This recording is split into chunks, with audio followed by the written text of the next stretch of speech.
Hey, hey, hey, happy Wednesday. Come on in, pull up a chair. The Gaming Gang Dispatch is in the air.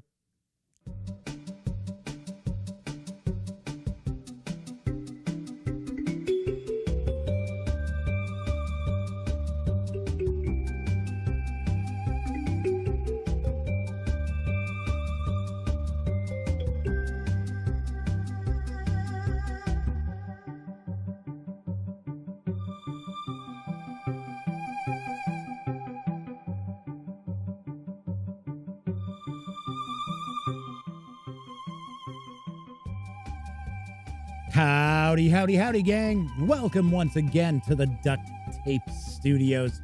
I'm Jeff McAleer, your host, here at the Gaming Gang Dispatch, brought to you by thegaminggang.com, which I happen to be the grand poobah. Yes, I am the founder and editor-in-chief of the Gaming Gang.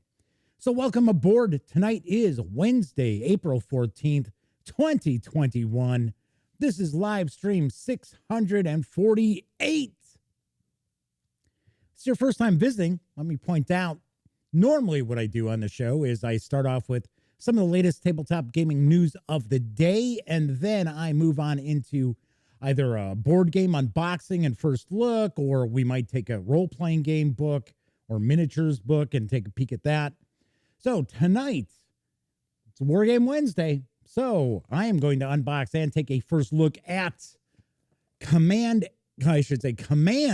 and Colors Samurai Battles from GMT Games. It is designed by the late Richard Berg, and we are going to take a peek at this. I know a lot of people are pretty pumped about this because this is actually the first time that GMT has published Samurai Battles. It has been out before. We will talk about that when we dive on into the unboxing and the first look. So anyway, if you're a first-time visitor, kick back, relax, put your feet up. It's not like we're practicing rocket surgery here by any stretch of the imagination. We're just hanging out, having a good time. If you are a longtime viewer joining me once again, thank you so much. Always appreciate you taking time out of your busy lives to watch this doofus. So thank you very much. And of course, if you like this video, by all means, please give it a quick thumbs up. Subscribe to the Gaming Gang channel if you haven't already. And if you do subscribe, ding that bell.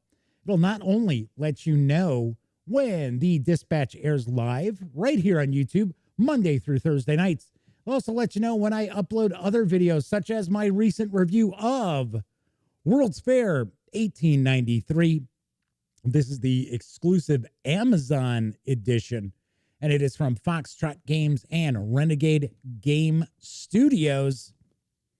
If you haven't checked it out, I give it a rarefied score that we do not throw around at the Gaming Gang.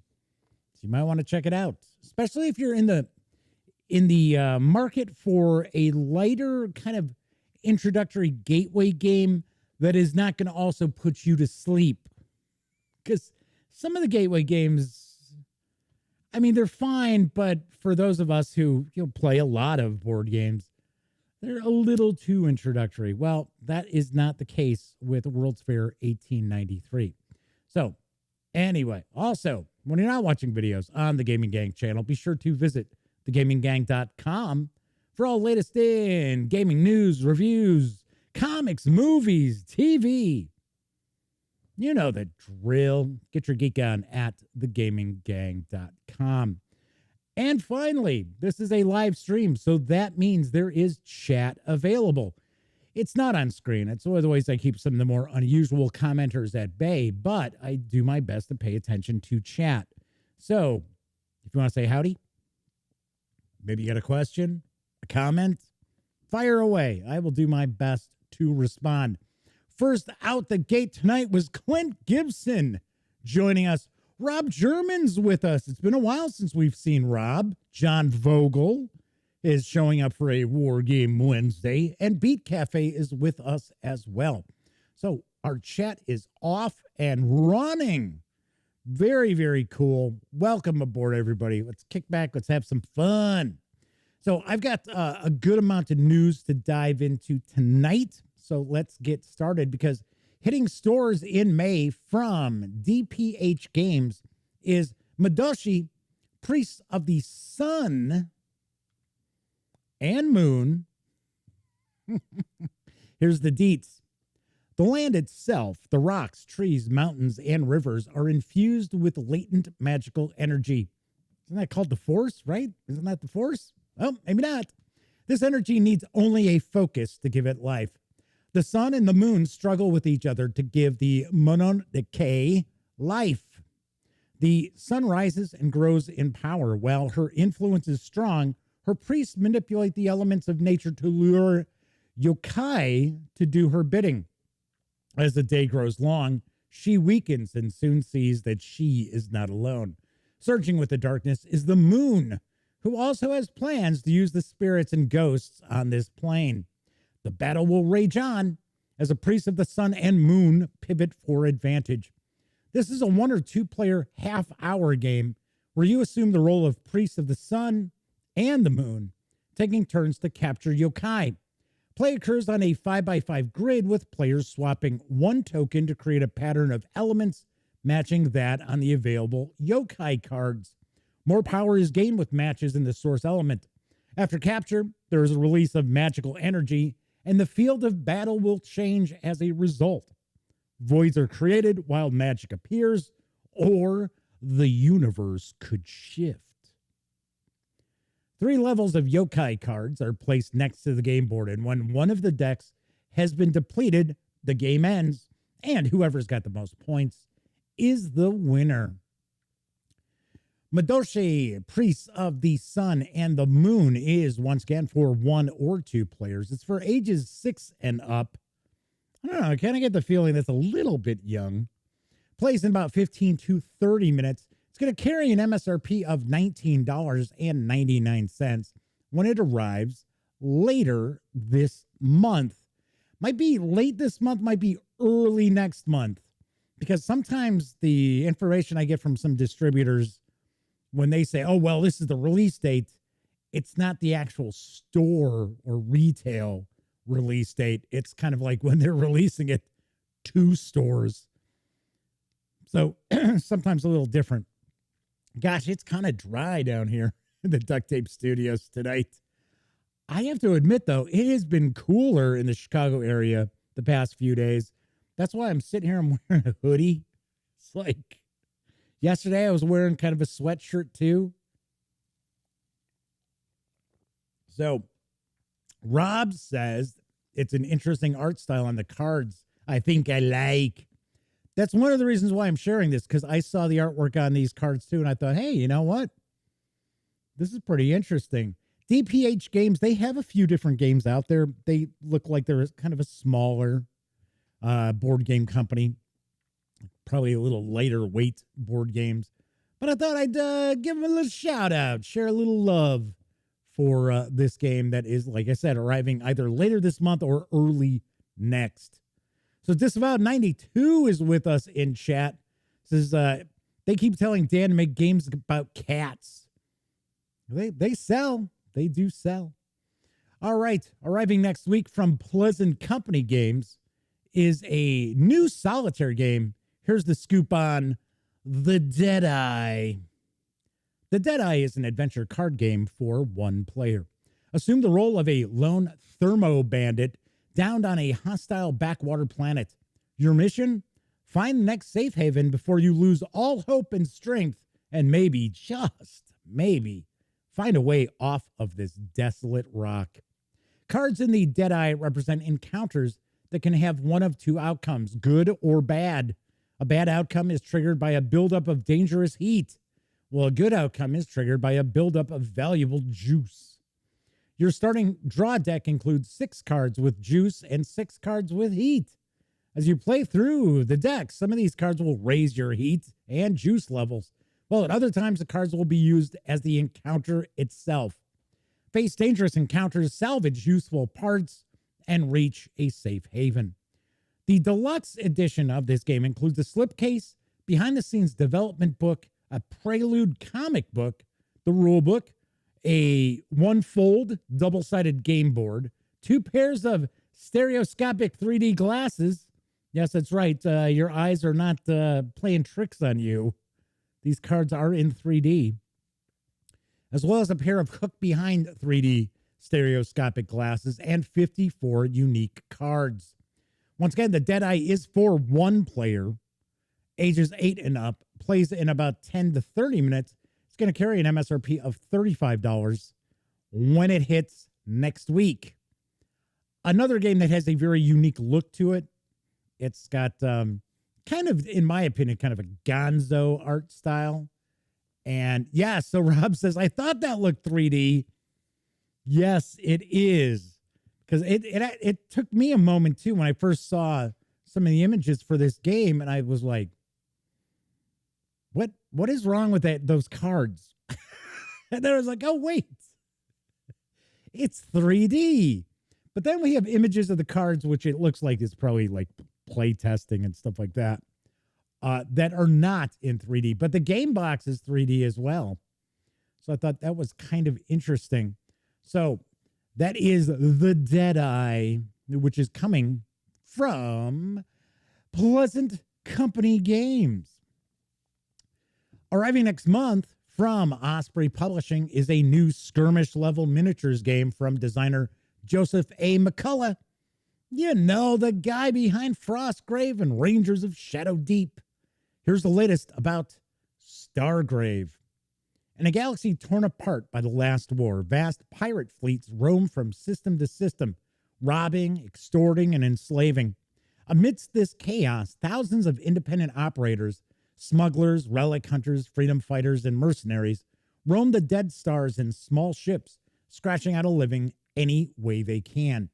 In Stargrave, players take on the role of one of these independent operators, choosing from a range of backgrounds, each with their own strengths, weaknesses, and associated powers. Next, players must hire a crew for their ship, recruiting a lieutenant with a unique skill set and a handful of soldiers, mechanics, hackers, and other specialists. Some captains may even recruit strange alien life forms with abilities no humanoid could ever possess. Once the players' crews are assembled, they're ready to dive into a campaign. Over a series of games, their crews will have the chance to carry out a variety of missions, recovering lost technology, stealing data, freeing slaves, and fighting back against the pirate fleets. In time, as the crews gain experience, they'll become more powerful and hire more talented specialists. The more they grow, however, the more likely it is that a pirate fleet will take note of their activities and come after them. The hardcover for Stargrave can be pre-ordered right now. It is carrying an MSRP of $35. It is slated to arrive in stores in the U.S. on May 5th. I believe it is coming out in England, or at least Europe, on the 29th of this month. So also should mention that this is on its way for me to take a look at. Yes, that's right. I am going to get an opportunity to review Stargrave. So I'm looking forward to that. So it was supposed to be sent out this week. Excuse me, I have something in my eye there. Also, if you are familiar with Jackals, which is a new role-playing game from Osprey Publishing, they're sending that as well. So very, very cool. I should also point out, if you are interested in this, there is a solitaire mission generator, which I am sharing an image of the cover for, which is going to be available when the game releases, and it'll be free. It's a free PDF for you to download. There are also power cards that are available as a PDF for free to download. Those are available now. I took a peek at them. I mean, there's nothing on them. It's just basically saying whatever the power is and whatever special ability that happens to do. There's no artwork or anything like that. But this looks like something that Osprey is going to support, like they have so far with Frostgrave. In fact, I noticed that there is Amazon is indicating this. No one else I think, has actually mentioned it, but Amazon is indicating there's a supplement. It's going to be the first supplement for Frostgrave. It is slated for September. So if I can track down some images for it, I will probably bring that news to you soon as well. But I am looking forward to checking out Stargrave.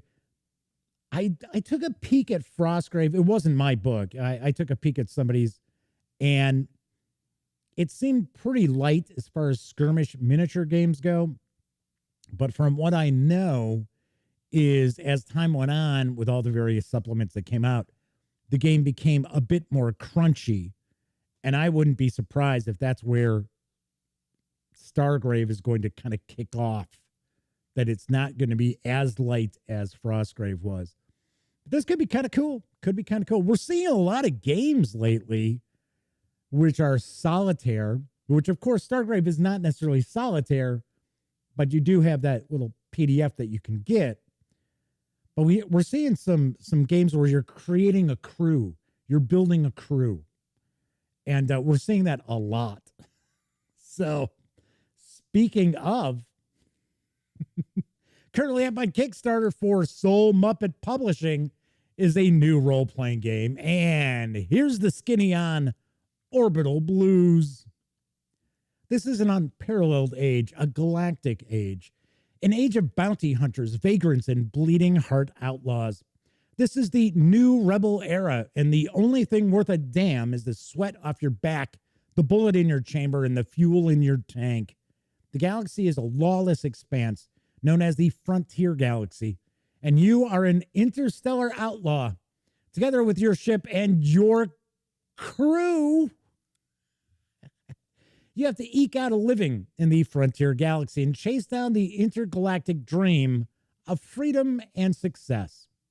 Orbital Blues is a new lo-fi space western role-playing game from SoulMuppet Publishing, written by Sam Slaney and Zachary Cox. A role-playing love letter to offbeat sci-fi, vintage music, and cooperative old-school style role-play, Orbital Blues allows you to play out rules-light tabletop adventures in the style of space westerns such as Cowboy Bebop, Firefly, and Guardians of the Galaxy. Gotta be honest, though. To me, I don't think Cowboy Bebop is really a space western, even though it's got the trappings of a space western. Even like at the end of each episode, it's like, see you next time, partner. I don't really consider it a space western. I think Trigun, honestly, if we're talking anime, is far more a space western than Cowboy Bebop. And I don't see Guardians of the Galaxy being a space western either. But hey, enough of that. Stepping into the shoes of interstellar outlaws, players band together to form crews and navigate a hard-going gig economy living on the fringes of a spacefaring society. Developed on the critically acclaimed rules-light system of Best Left Behind, Orbital Blues uses a simple D6-based system with 3 basic stats: muscle, grit, and savvy, to handle roles and uncertainty, putting the narrative and relationships of the player characters at the heart of play without the baggage of hefty mechanics, classes, or roles. In addition to the 3 core stats, characters also have gambits and troubles. Gambits are a measure of a character's special talents or unique abilities, whilst troubles track the heartbreaks, setbacks, and blues that interstellar outlaws gather around them on their adventures in a difficult universe. With these simple values and a wealth of gambits and troubles in the core book, players can build a wide variety of unique, storied characters to explore the Frontier Galaxy. Working together, crews generate a scrappy ship to call home and must balance their credits and debts in order to stay afloat. Whether it's knowing how they'll pay for a bowl of bell peppers and beef, or where they'll find another clip for their 9mm, the session-by-session play of Orbital Blues is driven by the roller coaster lives of interstellar outlaws and the work they have to constantly seek out.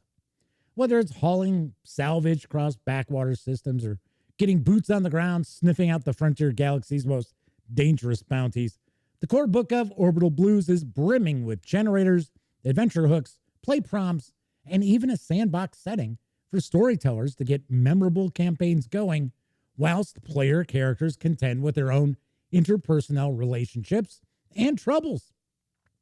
There is a short Kickstarter video that is kind of an oddball video. So it's about 2 minutes. Let's kick back and give it a peek. You sort of sense the real meaning behind the word freedom. It's much cheaper to haul the materials from the lunar surface than it is to bring things up from the Earth because of the difference of gravities. The psychological effects of the shotgun and the wallop it packs have helped in many captures. Only a few years ago were science fiction are today becoming science fact.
The Kickstarter actually funded for Orbital Blues in the first 4 hours. You can reserve. It's like, geez, sitting there all this time. I could have had a nice sip of this. And I'm sitting there watching that video. Like I said, it's really dry down here tonight. Hey, at least we don't have a bunch of, knock on wood, right? Don't have a bunch of ladybugs flying all over yet. Anyways, let's try that from the top. The Kickstarter project for Orbital Blues funded in its first 4 hours. You can reserve a copy of the 120-page book, which I believe this is going to be more of a digest-sized book. I don't think this is a full, 11 by 8.5. But it'll also include stretch goals. You can grab the PDF for a $14 pledge, or you can grab the hardcover. And I think that's going to include a PDF. That'll be a $35 pledge through May 11th with an expected delivery this August. So I have to ask, as far as that video, so the future looks kind of like a late 1960s, early 70s grindhouse film. It's like kind of... like I said, the video I thought was a little bizarre, but hey, what can I tell you? This looks like it could be kind of cool. I understand that SoulMuppet has done actually a lot of stuff for Best Left Behind, which is a dungeon delving role-playing game. I am not overly familiar with it. Of course, I've seen, print materials, like press release materials for it. I have not seen the game. I got to be honest, the art on the cover kind of turns me off. So Flaming Huron says they had a look at the free quick start that's over on Drive-Thru RPG. Cool deal. So this could be kind of interesting. If you're, like I said, for some reason, we've got all these different games out there lately where it's, you're building your crew, you're building the crew to your ship. And it's all kind of like a space Western sort of thing. We just got done talking about, just ended up talking about Stargrave. So during the news piece in the video, Flaming Heron has popped in. A Grade A has joined us as well. Who else was it? Didn't we have some? Oh, there we go. Nicholas Stanishek is with us in chat also. So like a Grade A was like, hey, it's Orbital Blues. So Flaming Heron's talking about the free quick start. Was it for Orbital Blues or was it for Best Left Behind? I was going to say there's a lot of PDFs for Best Left Behind. So I'm kind of curious. I don't think it falls into OSR really. So Grade A says they think the Stargrave Nick starter is happening. Yes, I believe it is. It is for miniatures for Stargrave, which, to be honest, I mean, you probably use just about any science fiction miniatures that you can get your hands on for it. So Flaming Heron says, yes, it was a quick start for Orbital Blues. Nice. All right, my final news piece, now available in print and PDF from JLHB Polytechnic, is Leopard Women of Venus for Dungeon Crawl Classics. Here's what I know. Leopard Women of Venus is a mechanism designed to inject delirious pulp sci-fi adventure into your tabletop role-playing game sessions. It is, in short, a setting book inspired by the works of legendary Golden Age comic book artist Fletcher Hanks, using the popular Dungeon Crawl Classics rule system. It's like a Flash Gordon fever dream. From a distance, Venus is a beautiful blue orb suspended in the inky void. But up close, Venus is a tropical hell planet. Its ecosystem mutated in grotesque and deadly fashion by the mysterious Compound N, not to be confused with Compound W. From the quivering blood gnats to the hideous spider priests, from the acid-dripping Venusian fly traps to the carnivorous mushrooms, every living thing is bent on destroying human life. Despite the odds, 4 human factions continue to survive on Venus.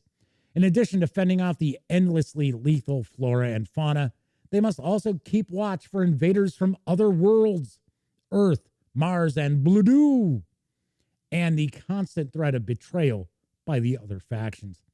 Even the Leopard Women of Venus, with their flying saurians and comet fire helmets, are hard-pressed to defend against these threats.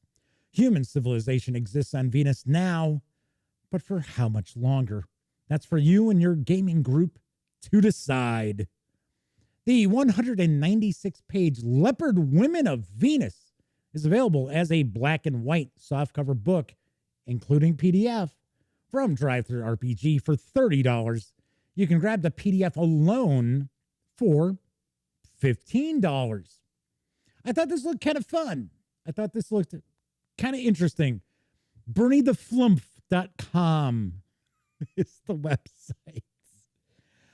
Anyway, but yes, this is now out in print and PDF. So if you're looking for kind of I don't necessarily want to say gonzo, because I don't think it's necessarily gonzo.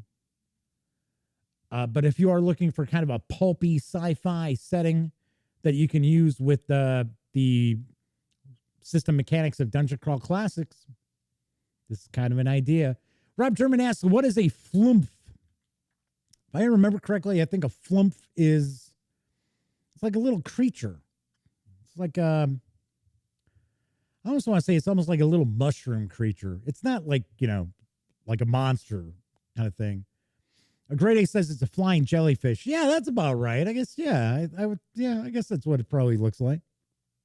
Taking a guess. I've never actually seen one, up close. personal. So Grade A says it's got antenna eyes. So is that a D&D? Was that a D&D monster or creature, I guess I should say? I think it is. I do believe it is, if I remember correctly. All right, so that is it for the news tonight. Zipped right on through that pretty quickly. Grade A says Google it. You'll see it. It's a flumph. Anywho, yes, Grade A says it is from D&D. So tonight, I am going to be unboxing and taking a first look at Commands and Colors Samurai Battles in just a moment. But I do want to talk about what's coming up on tomorrow's show. So originally, I was going to page through and take a first look at Polyversal, which is a 6mm science fiction miniature rules system from Collins Epic Wargames. So from my pal Byron Collins.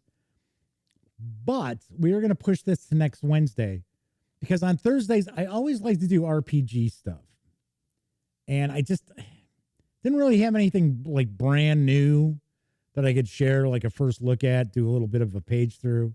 So I thought, okay, well, we'll do Polyversal. But we're going to push this to next Wednesday because this is a better fit for Wargame Wednesday. And because I can pull it on over here. Earlier today, the Pathfinder 2nd Edition Bestiary Volume 3 arrived. So we are going to be taking a peek at this on tomorrow night's show. Strangely enough, this was the only thing that showed up. I've mentioned it before when people are kind of curious. They're like, how come you don't review more Pathfinder stuff? And it's like, I can review what comes my way. That's about what I can tell you, kids. I can share videos about what comes my way. Now, that isn't to say that I don't get some PDFs from time to time as well.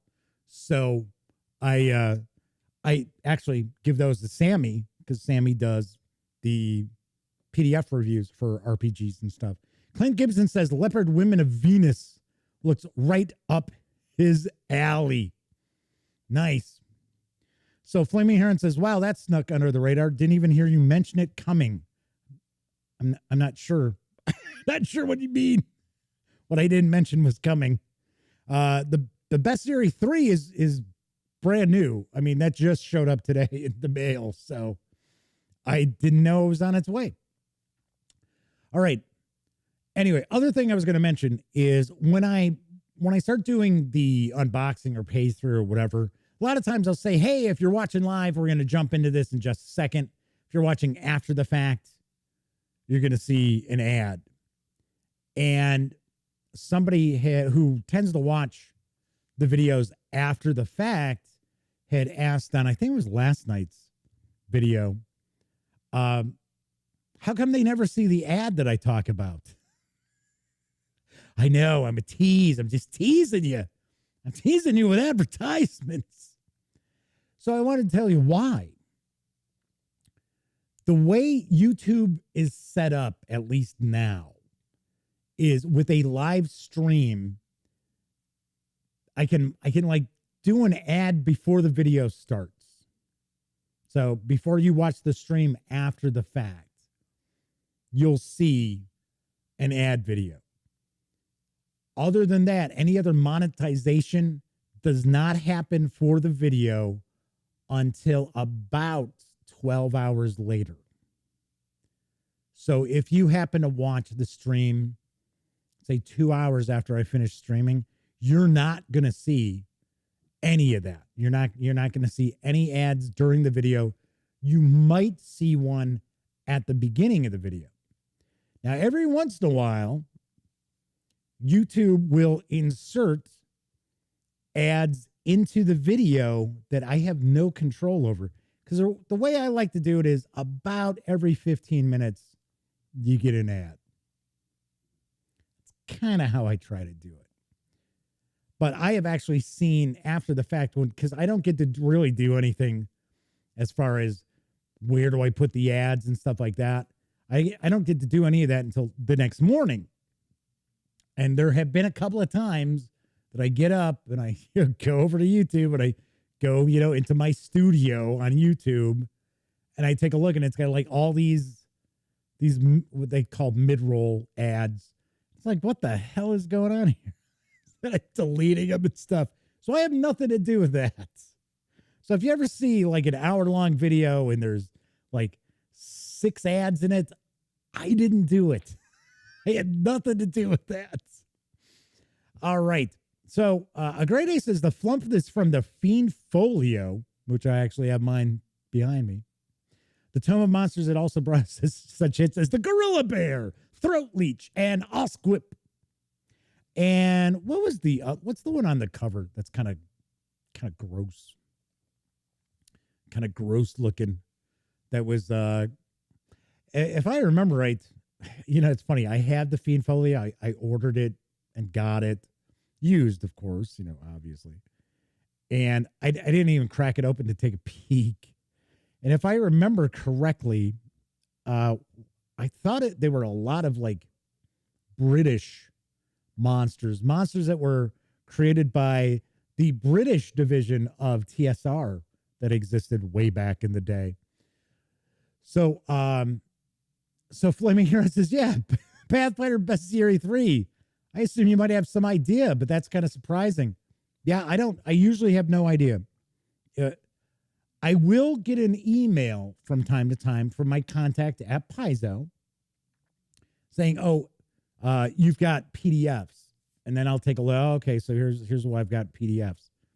As far as physical stuff that shows up, I never have a clue until it shows up. And sometimes nothing shows up. So it's pretty hit or miss. But whatever comes my way, I do try to do that. Yeah, so Great A says the yellow Githyanki, however it was pronounced. Yes, that's what I'm talking about. For a while, it was like that was like a big deal kind of monster race that was being used in a lot of stuff, if I remember correctly. So this about 92 says the Fiend Folio was also known for having a bad spine. Yes, actually, the one I got is in really, really nice condition. I was very, very surprised. Out of all the advanced D&D books, because I only really got the core, and then I broke down. I got our what is it? Arcane Knowledge, I think it is, which has the completely different art style that they were kind of settling into towards the later years of AD&D. And that one was actually in pretty poor shape. And it was like, well, I didn't really care about that anyway. I got it for a few bucks. So, yeah. So Nicholas says you had the Gith Yankees and the Gith Confederates. Womp, womp, womp, womp, womp.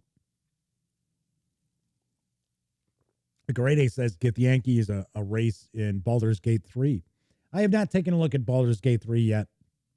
I figured I'm going to wait till it's done and it's, it's finished. I'm just not an early access kind of person, especially for a role-playing game, because you'll have played a lot of it in early access and then all of a sudden you're going to go back to the start. You already know a bunch of the things that have happened and it's new. All right. So without further ado, as I mentioned, I am going to be unboxing and taking a first look at Commands and Colors Samurai Battles from GMT Games. It's designed by the late Richard Berg, with artwork provided by Darius Berezewski, Terry Leeds, and Mark Simonich. The game is for 2 players, ages 14 and up. Depending on what scenario you're going to involve yourself in, it plays in an hour or more. It is available now. It does carry an MSRP of $82. So if you are watching live, we're going to jump in on this. If you are watching after the fact, depending on when you're watching this after this streamed, you very well may see an advertisement right now. Maybe not. All depends. I just talked about why. All right. Anyway, we're going to swing on over to the other camera because here we have Commands and Colors Samurai Battles. This is a hefty, hefty box. And if you are familiar with the Commands and Colors series from GMT, the reason why this is a hefty box is we're going to see we got a bunch of wooden, they're not cubes, but we have wooden squares in here, the playing pieces that we're going to put stickers on. So there was some talk about, what is it, Marvel United X-Men Kickstarter is out there. So Disavowed 92 says Marvel United's a solid game. Doesn't surprise them that the X-Men version's doing so well. I got to be honest, I have not played it. I have not played Marvel United. Which is kind of surprising because my nephew Cameron, and of course my brother, big Marvel fans. I like Marvel. But all right, so A Great A says they've got a question about this game. They've seen people putting stickers on both sides of the blocks. It comes with 2 sets of stickers. Correct. So this is not a Fog of War game. So I know a lot of times people see sometimes they call them Block of War, Fog of War games. This is not one of these.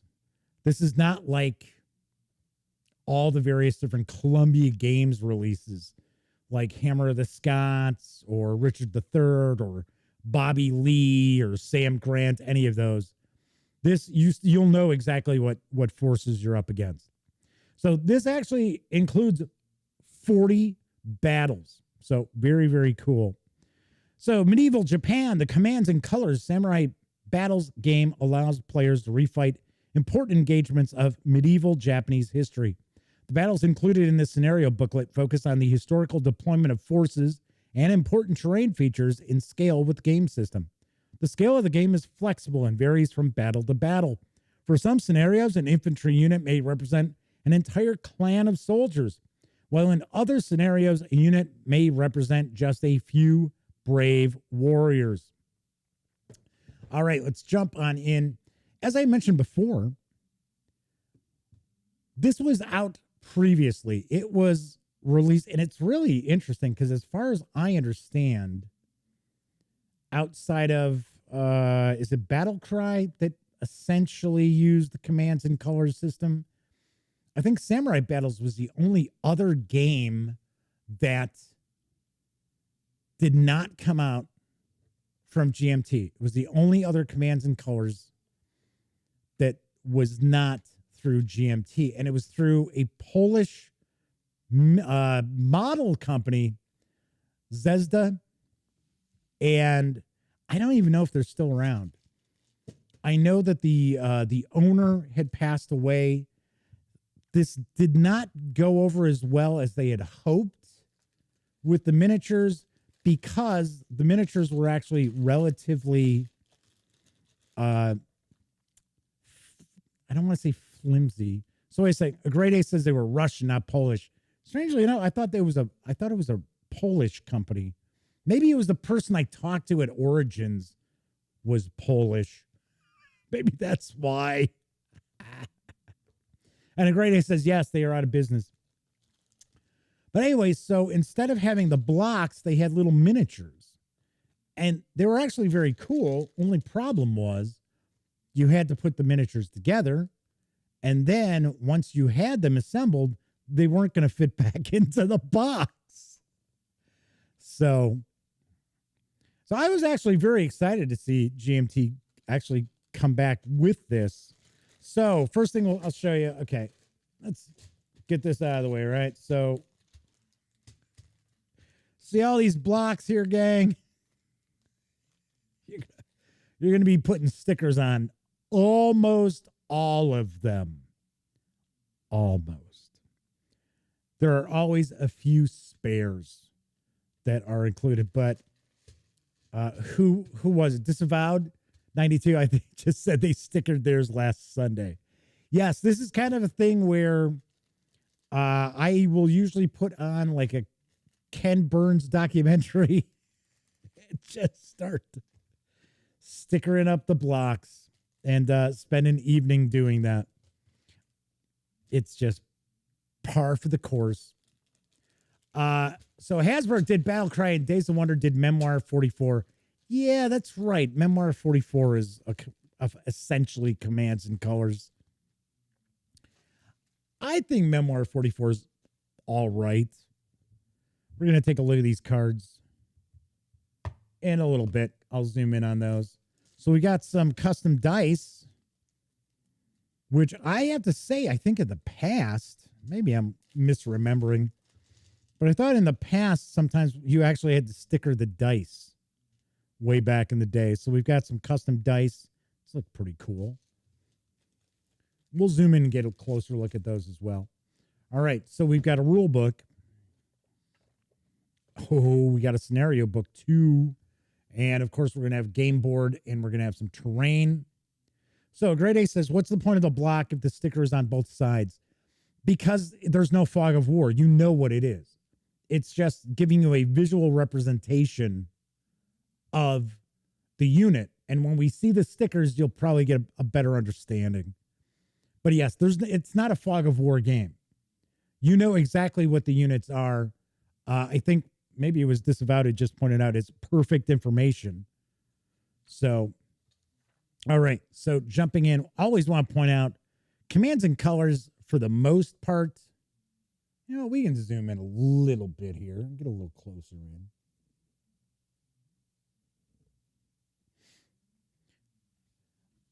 Commands and Colors, for the most part, is a pretty easy game to get into. And personally, I like it. The only Commands and Colors release that I wasn't a big fan of was the Medieval. I didn't think there was enough in it that made it really different from the Ancients. So a Great A is asking, why not just use a flat counter then? Yeah, you could. It doesn't have the visual appeal. It just doesn't have the same pop. So we're going to get to see each of the units here. So that's cool. So here we have the red block and blue block. So we've got the red and blue samurai. And we've got the army roster. So we've got spearmen. We've got bowmen. So those are samurai. Then we have Ishigaru, bowmen and spearmen, as well as arquebusiers, levies, cavalry. So we have spearmen and bowmen cavalry. And then we've got leaders. So Disavowed 92 says, yeah, agreed. Medieval was kind of meh. Actually, that's why I didn't do a review of it. Because, for one, I don't like doing reviews and saying, it's just, I don't know if this is worth picking up. I just don't like doing those anymore. I'm too old to waste time putting together videos for stuff I'm just not a fan of. I mean, it wasn't terrible. It was just, just like Disavowed said, meh. So we got army commanders and bodyguards as well. So this is the command tent. So the object of the game is to be the first to gain a set number of victory banners, depending on the selected battle scenario's victory conditions. A victory banner is gained for each enemy army commander, leader, and enemy unit eliminated. So units tend to be a number of blocks that are together in a hex. In some scenarios, additional victory banners may be gained by capturing certain terrain hexes or other battlefield objectives. So talking about setting up the game turn, playing a command card, which we will see in just a bit. I like the command cards. I think that's kind of cool. So Sarah D has joined us. Good to see you, Sarah. So Sarah tells a Grade A to get yourself a 14-year-old niece who loves stickers and will do just about any task for $20. Nice. Very nice. A Grade A is asking, isn't the second Medieval coming out soon? I don't know. I got to be honest. A lot of times I'm not sure what's going on with GMT stuff. If I don't see it on the P500 list, then I probably don't really know much about it. All right, so we're getting into, this is the meat and potatoes of the rules. Endgame and victory, talking about dragon cards and command cards. Tactic cards. Got the battlefield terrain. So you got countryside, forest, hills, rivers, fordable rivers, bridges, buildings, fields, ravine, command tent, fences, and palisades, as well as the castle. We got our credits here. So Disavowed says that they're putting out an expansion for Medieval. So we got a breakout down of the command cards, dragon cards. Get a reference card, which I would take a guess we'll probably see these as standalone player aids as well, maybe. And then we've got range combat info and close combat info. All right, so that is the rule book. Now we've got the scenario book, which I'm going to take a guess we might see some, maybe we'll see some designer notes in this as well. And I will not really try to pronounce too many of these because I'm not going to be anywhere near pronouncing these correct. So Grade A says you could use some Bacchus 6mm miniatures on hex bases. If I remember correctly, the miniatures that were from Zvezda, or however you pronounce the company's name, were about 10mm. They were not 15s. They were not, certainly not 28s. Because I remember seeing them assembled and laid out at Origins. 2012 is what I think, probably around there. And it did look pretty cool. They weren't painted. They were just assembled, but they looked like they were about 10mm. So we've got Arita Castle. So we've got a skirmish. We've got 2 battles of Arita Castle. We've got a couple for Koriyama Castle. Actually, there's 4. First battle of Azukazaka.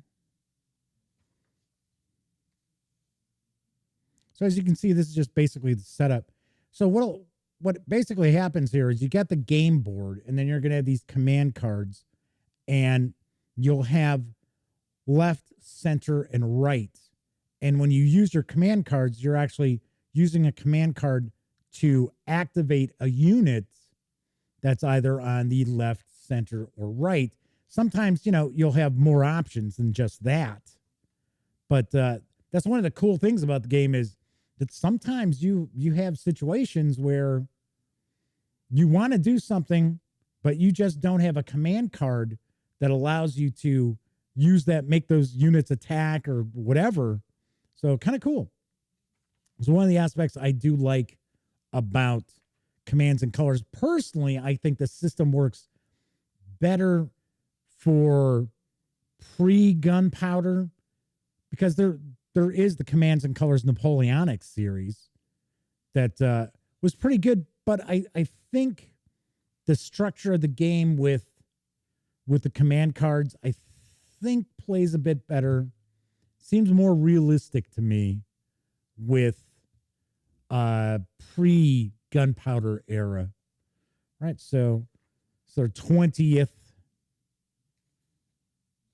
battle there. So right now we're looking at the 16th century. And of course, it's showing you, your setup for your terrain and where your units are going to go.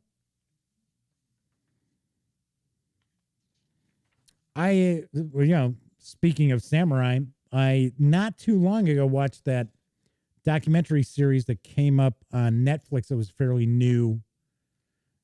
And I thought that was pretty good. I thought it was pretty interesting. I got a little tired of them reusing some of the same footage of people committing seppuku or being beheaded and stuff.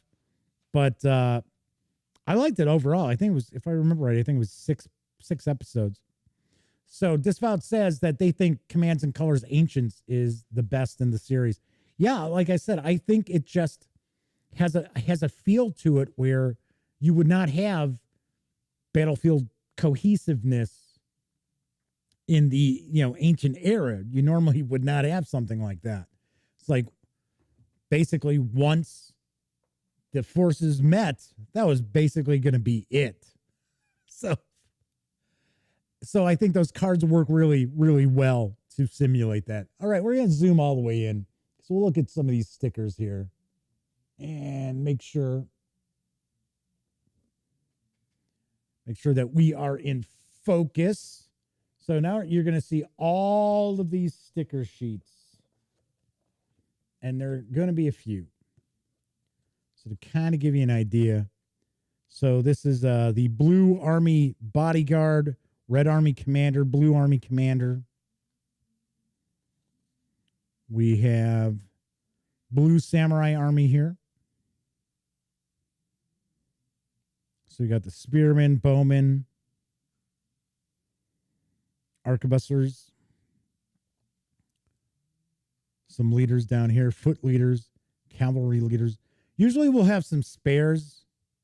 We'll have some spare stickers. So Dustin Gatz has joined us. Good to see you, Dustin. Thanks for popping on in tonight to join us in chat. So that we've got more of the Blue Samurai Army. You'll notice these stickers are just the same as we just saw. So this looks like this is a duplicate sheet with foot leaders, cavalry leaders. Well, actually, it's a little bit different because we've got some spares here. Got some spares up here as well that weren't on the other sheet.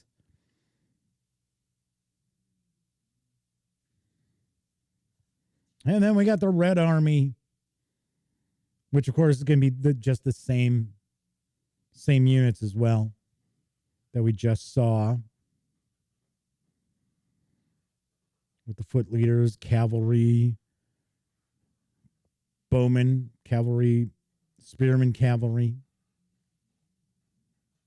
Levies, the irregulars. So we have 5 sheets. Well, in reality, we got 4 1/4 sticker sheets, which actually seems fewer than usual. So Dustin says, hey, perfect pronunciation. I try. I take a shot.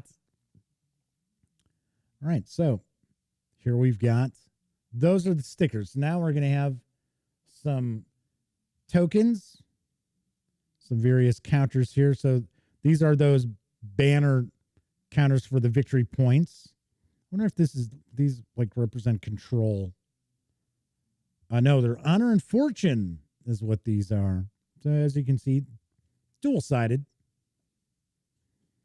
Then we're going to have some terrain punch boards. See how many of these we got. I think we got 3.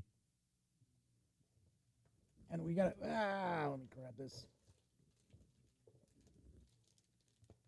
And we've got a mounted board as well. So here we got hills. Obviously dual-sided. And here we have some of the palisades. We got the leader tents. We've got some buildings. We've got forest on these. And then we've got the rivers. And here it looks like these are fordable areas, maybe. Right, we got more forest. And then we've got some fields. We got a castle. Got some bridges. Oh, these are the fords. Okay. So this is fordable river here. And of course, these are hexagonal tiles, as you can see there. Here we've got our player aid sheets. I figured we'd get those. I was going to say, I didn't think they were going to just leave it in the book. That would not be too cool. So Disavowed, pointed out that those were honor and fortune tokens.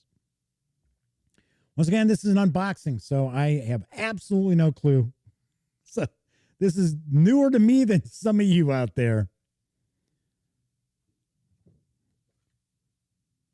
Okay, so we've got the reference cards there.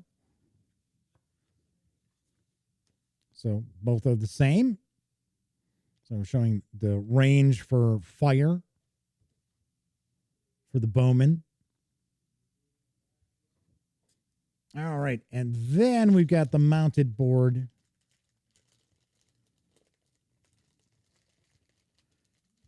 Which we might have some tables on, but for the most part, the hexes are all going to just be clear. Just going to be clear terrain.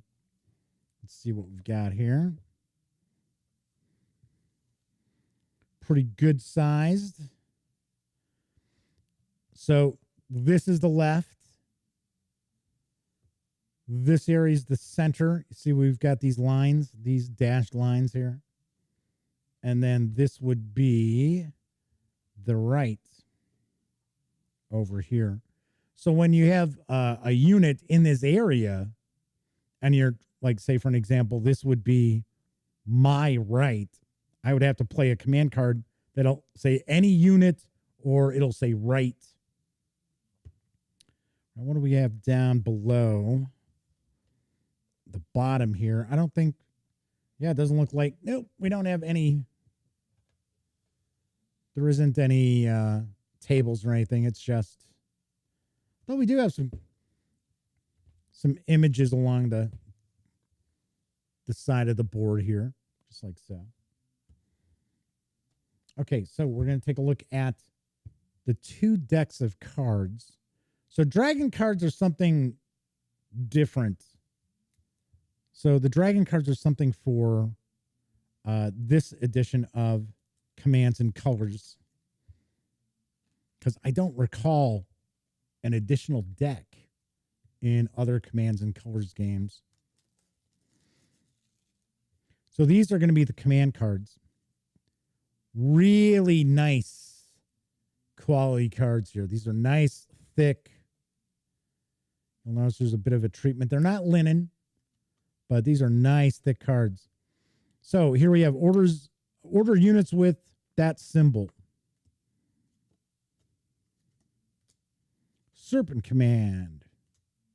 Infantry Onslaught. First Strike. So these are kind of like tactic cards here. Leadership card. Cavalry Charge. Here we go. Tiger Tail Left. Issue an order to 2 units and or leaders in center section and 1 unit or leader in left section. So it'll show you what section and how many units you're able to provide a command to. Outflanked. So that's we've got the left and the right 2 units. Got those. We got Crane's Wing. So this is a little different because before they didn't really have names to these maneuvers. Flying Geese. It's basically 2 units or leaders in each section. Advance right. So this is what I was talking about, where you'll have cards that'll only allow you to do something in one particular section of the battlefield. All right. So, and that's what the remainder of these, a lot of these are going to be. Shogun. For each command card you have, including this one, roll 1 die. For each unit symbol rolled, 1 unit from this symbol is ordered. 1 unit or leader of your choice is ordered for each flag symbol rolled. That's kind of interesting. So we got a few more that are saying with that symbol, order units with that. Nice. Really, really appreciate the upgrade in card stock that we've seen past couple of years from GMT. Of course, I always recommend sleeving your cards. These are standard playing card size. So even if you're getting what are known as penny sleeves, although those sleeves aren't a penny anymore, even if you just grab some penny sleeves and sleeve your cards, always recommend sleeving your cards. Especially for a game like this where you're going to See a lot of use with those cards. All right, let's see what these dragon cards are.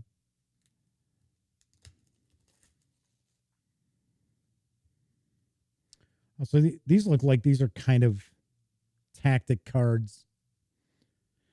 Ninja Assassin, Brave Leader, Tactical Wisdom, Physician. So these are almost like event cards. Ambush, Strike Fear, Blue Dragon, Wise Advisor, Turncoat, Desperate Charge, Fire Arrows. Cowards, you cowards! Fire by Rank. Head Collector, there you go. Play before your close combat roll. Target one ordered unit with leader. So target will receive 2 honor and fortune for each enemy block eliminated, in addition to each honor and fortune collected normally. So Great A's asking, when do you draw a dragon card? Well, Disavowed looks like they've got this game, so they can toss that out. Practice of Aikido. There you go. The dragon cards are what you spend the honor and fortune tokens on. All right, that's cool. Revenge. We get a little bit of artwork on these too, so that's kind of cool. Tea Ceremony. Timid Success. Wild Winds. White Dragon. And White Fox Spirit. All right, now we'll take a look at the dice here.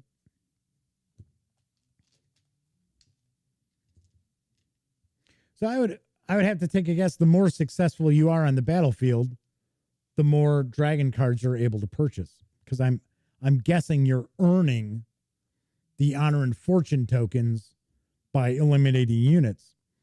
So it looks like we have a command flag face.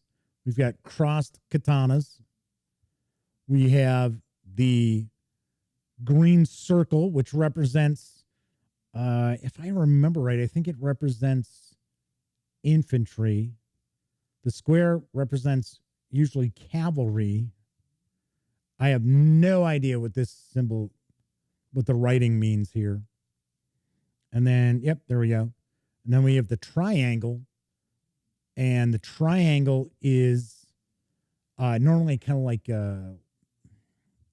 irregulars, levies, militia, stuff like that.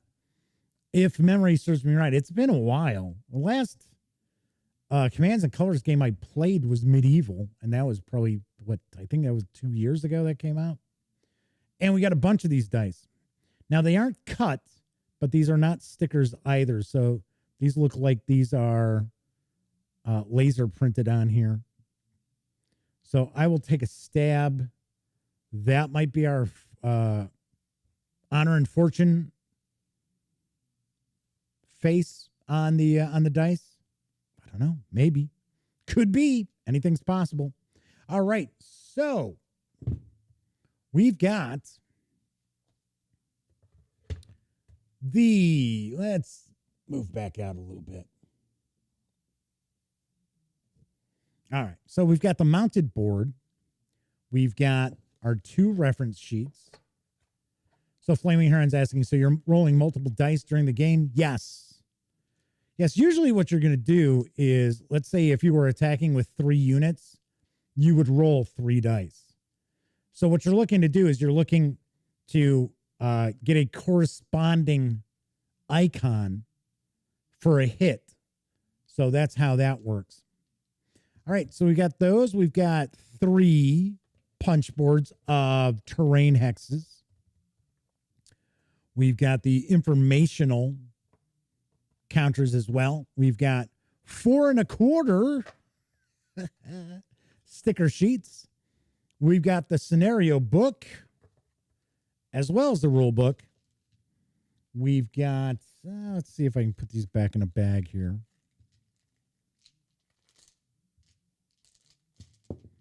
We got a bunch of cool custom dice.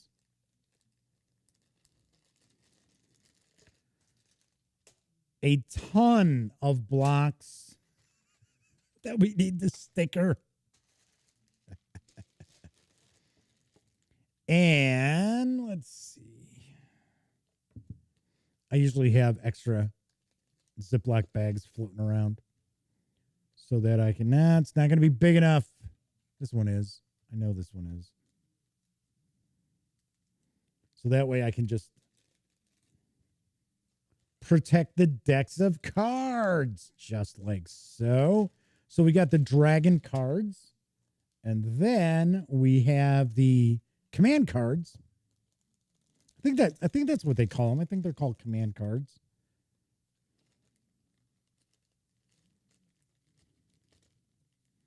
Yeah, I didn't think that was going to close.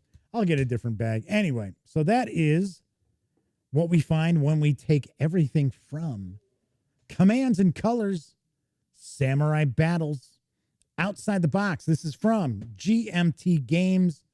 It is for 2 players, ages 14 and up. Swing over to the other camera here.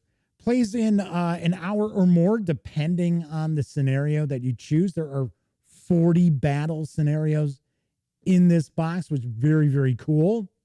Does carry an MSRP of $82 and is available right now. As I mentioned, whenever I'm taking a look at GMT games, doesn't matter if I'm doing an unboxing or I'm doing a review, always want to point out, if you're interested in picking the game up, don't dally. Get it. GMT does not produce huge print runs of their games. Even Twilight Struggle, when they do a new print run of Twilight Struggle, it's not like a massive print run. So these games do sell out, usually rather quickly, and you don't want to be stuck trying to find something on the secondary market, paying 2 or 3 or more times the MSRP. So, of course, I will have a review of Commands and Colors Samurai Battles probably in about a year, because that's about how long it'll take me to sticker all those blocks. It won't be that long. It'll be soon, probably in the next month, I'd say. Remember, later on this week, review number 750 is going to arrive on thegaminggang.com. It is a video. It is a video review. I'm thinking it'll pop up on, it's either Friday or Saturday, because I do have that interview that had to be rescheduled. I'm going to be interviewing Satine Phoenix tomorrow at noon. So I was supposed to do that on Monday, and then there were some internet issues that they were having. Anyway, a Grade A says it'll get reprinted. It's just a matter of waiting. Yeah, I know. That's the whole thing. Even games that are, super popular, like, as an example, let's say Twilight Struggle. That runs out of stock. You do not see a reprint immediately. It goes back up on a P500, which they know they're going to do anyway. But you might have to wait 2 years or longer sometimes. So, a Grade A says it'll get reprinted. I want to point out, not always. Not everything that GMT has sold out of has gotten a reprint. So it usually happens, but not always. And yes, I will be reviewing Bayonets and Tomahawks, of course. That is something I'm trying to get to the game table with Elliot, my best friend Elliot Miller. So, I mean, if you follow the show, I always talk about Elliot. So hopefully we're going to be getting that to the table to play. So Disavow 92 said they think that GMT's on the 5th printing for Twilight Struggle. Really? I would have thought it's more than that. I got to be honest. Because they also did that big collector's edition of Twilight Struggle, which I wish I had gotten, but I think they only did 300 of them or something like that. All right. So that is it for this time out. Don't forget, tomorrow I will be paging through, taking a first look at the Pathfinder 2nd Edition Bestiary 3 from Paizo Inc. And of course, if you like this video, by all means, please give it a quick thumbs up. Subscribe to the Game Gang channel if you haven't already. And if you do subscribe, ding that bell.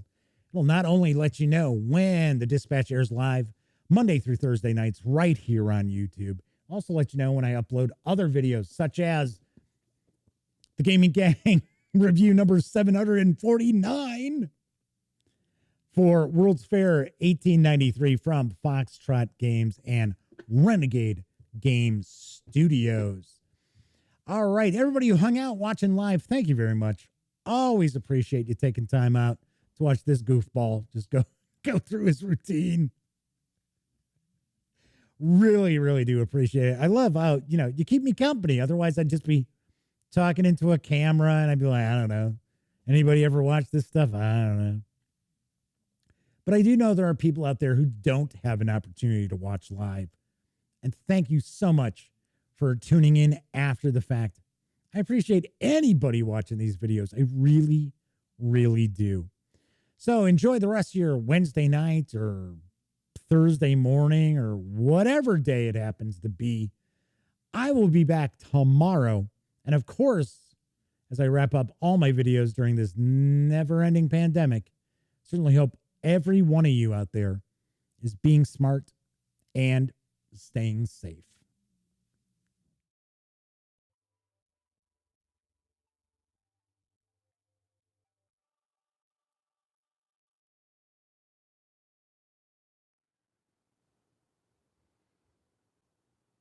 Oh, hey, you're still here.